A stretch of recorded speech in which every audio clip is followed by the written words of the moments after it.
Welcome to my channel রন্ধনশৈলী। আসসালামু আলাইকুম প্রিয় দর্শক। আপনারা জানেন যে আমরা প্রতিনিয়ত রান্নার নতুন নতুন রেসিপি নিয়ে আপনাদের সামনে হাজির হই।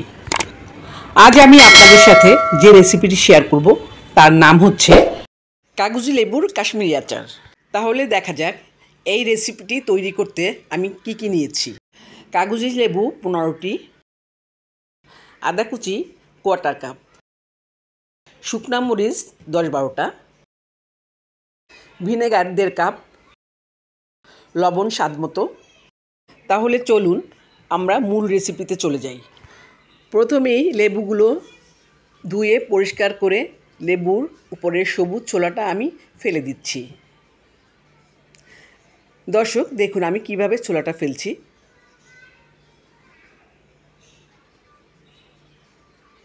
এভাবে একটা একটা করে আমি সবগুলো লেবুর ছোলা ফেলে দিয়েছি। সবগুলো লেবুর ছোলা ছেলা হয়ে গেছে। এখন আমি এটাকে রোদে শুকাতে দিব। 2 থেকে 3 দিন একদম ভরা রোদে শুকাতে দিব।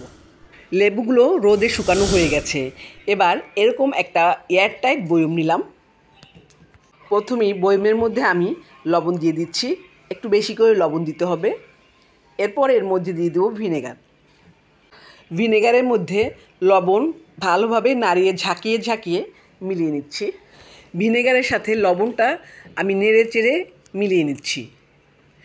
এরপরে এখানে দিয়ে দিব আদা কুচি। আদা কুচি দেওয়ার পরে আমি এখানে লেবু দিব।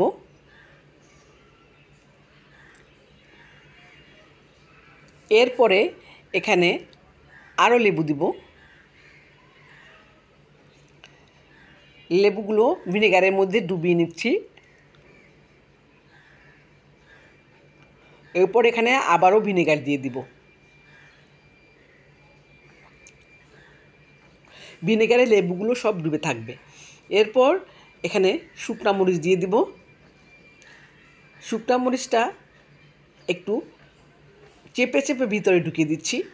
দর্শক এই শুকনা মরিচটা আগেই দেওয়া উচিত ছিল, স্লিপ হয়ে গেছে তাই দেওয়া হয়নি। আপনারা একটু আগে আগে দিয়ে দিবেন। এরপরে এখানে আরও কিছু আদা কুচি দিয়ে মরিচগুলো ভিতরে চেপে চেপে ঢুকিয়ে দিচ্ছি। এবার বয়মটা ঝাঁকিয়ে ঝাঁকিয়ে মরিচগুলো ভিতরে ঢুকিয়ে নিচ্ছি। দর্শক দেখেন আচারটা কত সুন্দর দেখাচ্ছে। এখন এটা রোদে শুকাতে দিব। একটানা 10-12 দিন রোদে শুকাতে হবে। ভিউয়ার্স এটা শুধু আচারই নয়, এটা একটা মহা ঔষধ।